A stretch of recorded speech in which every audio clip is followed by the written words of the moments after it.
2017, Moscow. The President has called me and asked me to announce that as of 10 p.m. Manila time, he has already declared martial law for the entire island of Mindanao. As Les Guevara has clarified that this is possible on the grounds of existence of rebellion because of what is happening in Mindanao, based on Article 7, Section 18 of the Constitution. This is good for 60 days. I'm going to defer now to Secretary Leandro Lozana, Secretary of National Defense, to give us a backgrounder, and then to Secretary Alan Cayetano of the Department of Foreign Affairs. Good evening. At 2 p.m. this afternoon, Manila time, joint elements of the Army and the police were trying to serve a warrant of arrest on Isnilon Hapilon at Barangay Basak Marutlot in Marawi City when they were met with firefight or firearms, gunfire from the group of Hapilon Isnilon. At the same time, other groups also, the Maoti and ISIS, group of ISIS, this Maoti is ISIS inspired, started also to occupy some establishment in Marawi City. They occupied the Amay Pakpak Hospital. This is a hospital under the DOH, the City Hall, City Jail, and part of the MSU compound. Firefight ensued, and our troops reacted properly. But as of tonight in the Philippines, the multi-group burned several facilities: the St. Mary's Church, City Jail, the Ninoy Aquino School, and the Dansalan College. The multi-fighters still occupy also the main street of Marawi City. It's called the Quezon Street, and two bridges leading to the city. As of tonight, there were 3 killed government troops, 1 PNP, and 2 army, and 12 wounded.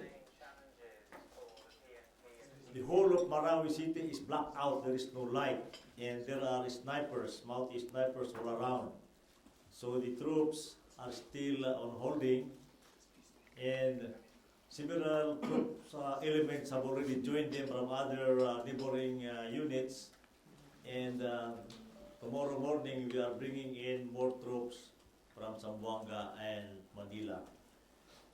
I talked to the commander of the 1st Division, Major General Rolando Bautista, a while ago, just maybe 5 minutes ago, and he gave me this update.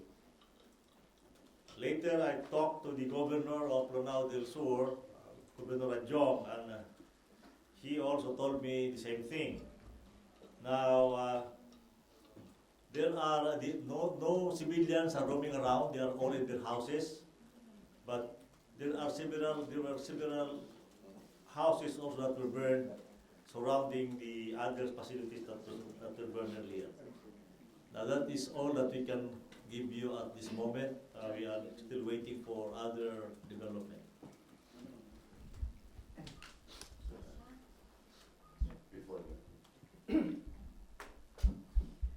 Good afternoon. I have spoken to my counterpart here in Moscow and have explained the situation, and they understand that the security of the Filipino people, especially in Marawi and the whole Mindanao, is a priority. They understand that the presence of the President Duterte is essential in the Philippines. But I will be staying behind. The agreements will be signed, and we will have a bilateral meeting with the Honorable Foreign Affairs, the Honorable Minister of Foreign Affairs, Lavrov.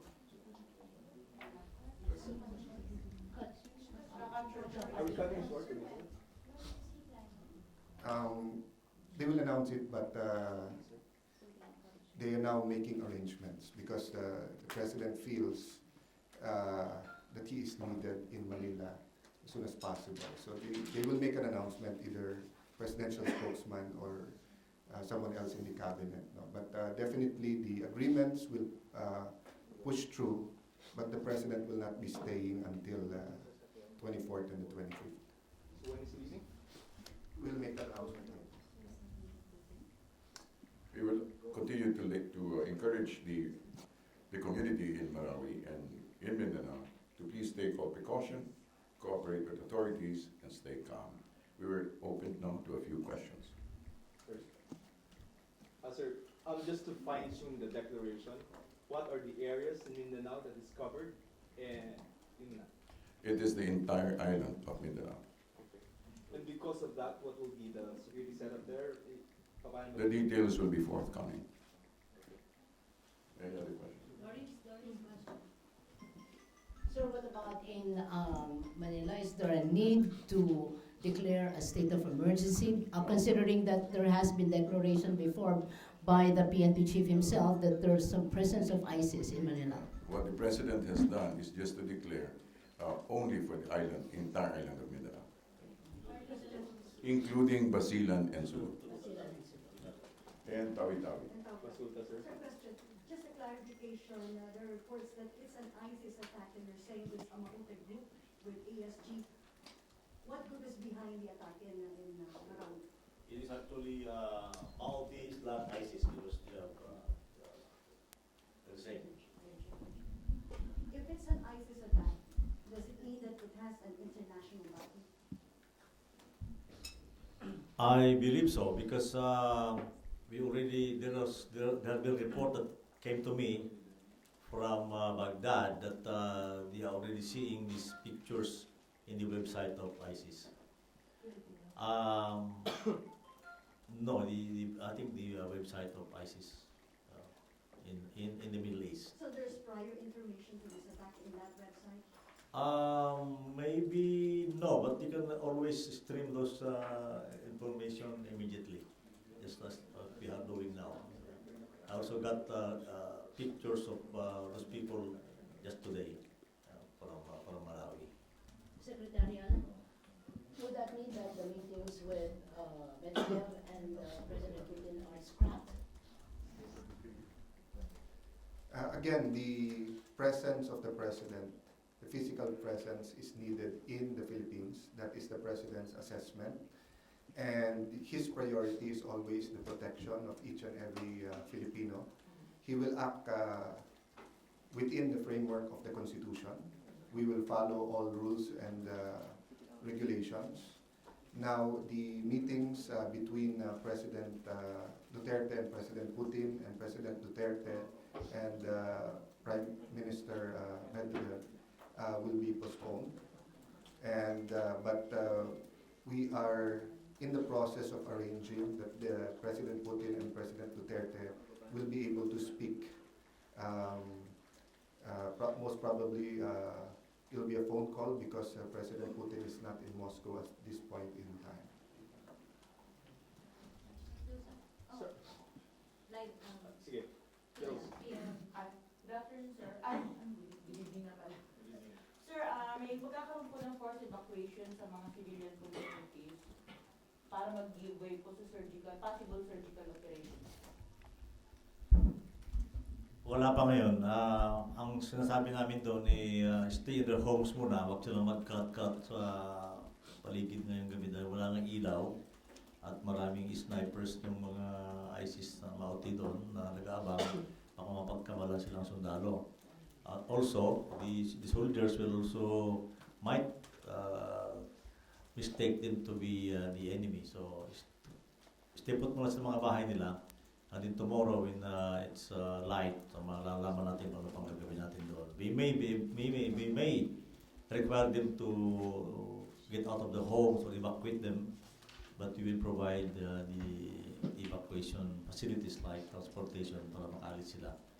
Kung magkaroon talaga ng house-to-house fighting dyan sa Marawi.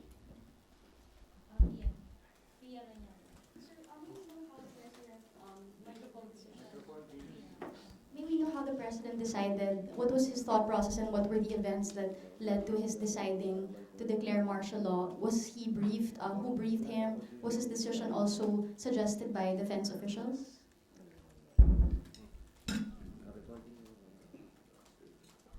He met with his own group, and we will just have to leave it at that. The full details we don't have. His own group, sorry? Yes. His own group of... No, his group of advisors. Okay, we don't have the details about the composition of the advisors. Secretary Lorenzana, considering the urgency of the situation in Mindanao, you think there's a necessity to ask for immediate military support or assistance either in China or here in Russia? None. I think we can do this. So we just have to, for example, our troops. Medyo nabigla lang sila doon because they were expecting to arrest Mr. Isniron. They didn't know that he was backed up by more or less about 100 armed fighters. But we will be able to contain them as we go along tomorrow or the next 2 days. Yun ho bang Marawi area matagal na pinamumugaran ng mga Mauti group at ito ho ba'y matagal ng Yes. nasubaybayan? Yeah, if you remember, we were able to, we bombed them in Butig. Isniron was there in Butig early this year, and they were scattered. And it's coming out now from the reports of the military that they have a lot of sympathizers in Marawi City, so they were able to infiltrate Marawi without the knowledge of the military. That's why they were able to go there undetected, maybe posing as civilians coming to the city until they saw this. If they did not see Isniron siguro, they will not be able to have this incident because Isniron was there. He was seeking medical attention, and when he was approached to be his hideout or his house was approached to arrest him, they started firing at our soldiers. That's why there was this encounter. We'll have to confine it to the last two questions because we do, and I'll be deferring now to Sec. Alan Cayetano. Yeah, just to add to your question, to add to the answer, no? The President does not take lightly the declaration of martial law of any part of the Philippines. In fact, this option was an option in the past. He has announced that there are groups that have been auditioning for recognition in ISIS, and both Secretary Lorenzana and Secretary Esperon and our Chief of Staff Anyo and Chief PNP De La Rosa have continuously briefed you about certain security threats in Mindanao. The President doesn't take this lightly because he knows and his cabinet knows that there are implications, for example, in tourism. The mere declaration of martial law would dissuade some from going to Mindanao at this point in time. But the priority of the President is the safety, the lives and the property of the people of Mindanao. So he cannot sacrifice the lives of people for any amount of money or for any economic reason. So please rest assured that the details will come in later because of two reasons. One, they're focused now on the situation. Number two, there are many things that they cannot discuss at this point in time because the groups in Mindanao who are being monitored are also monitoring what we will say here. And we cannot reveal the strategy or the military tactics or the actions of the civilian government. So we apologize at this time, but we will be transparent and give you the information you need as soon as we are capable of giving it without endangering the lives of the men in uniform, especially in Mindanao.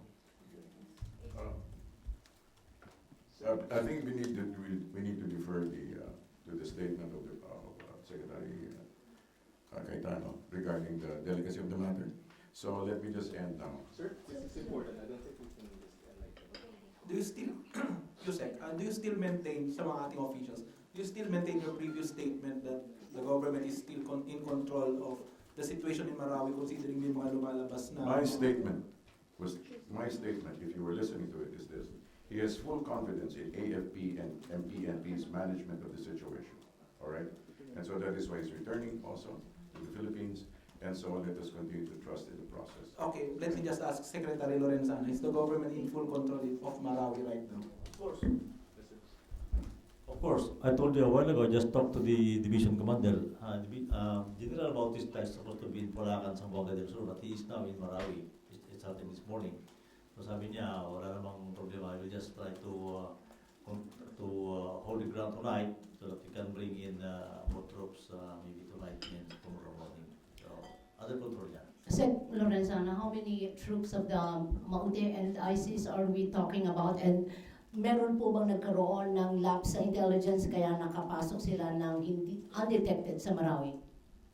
Alam naman natin nandiyan sila eh. And in fact, there was this big firefight somewhere in Piagapo and sa mga mountainous area surrounding Marawi City. And I don't think there is a lot of intelligence. It's just appreciation of the intelligence that was lacking there. Baka hindi nila akala nila kaya-kaya, but you know, it's just, there's intelligence there. It's just the appreciation of what the intelligence means that medyo nagkamali sila. So it was not a lapse? There was no lapse? Thank you very much. Sir, one last. Sir, why all of Mindanao, sir? Well, that is the declaration of the President, all right? Secretary Lorenzana. Because there are also problems in Zamboanga, Sulu, and Tawi-Tawi, and also in Central Mindanao, in the BI area. And we also have some problems in Region 11, yung mga pamumutong ng mga NPA. So sabi ng Presidente, he has been telling this before that if I declare martial law, tatapusin mo lahat ng problema. So kaya nga, buong Mindanao na. So related to your statement, how is the declaration of the martial law going to help with the problem with Maute and all that? Well, we will be able to control the movement. You can, lahat ng dapat gawin sa martial law, we will implement. Control of movement, searches and arrest or detain people for Warrantless arrest, sir. Warrantless suspension arrest. of unit of habeas corpus. And details about that. Sir, yung arrest may din when? Mr. Morong, details to follow. Thank you very much. Thank you very much.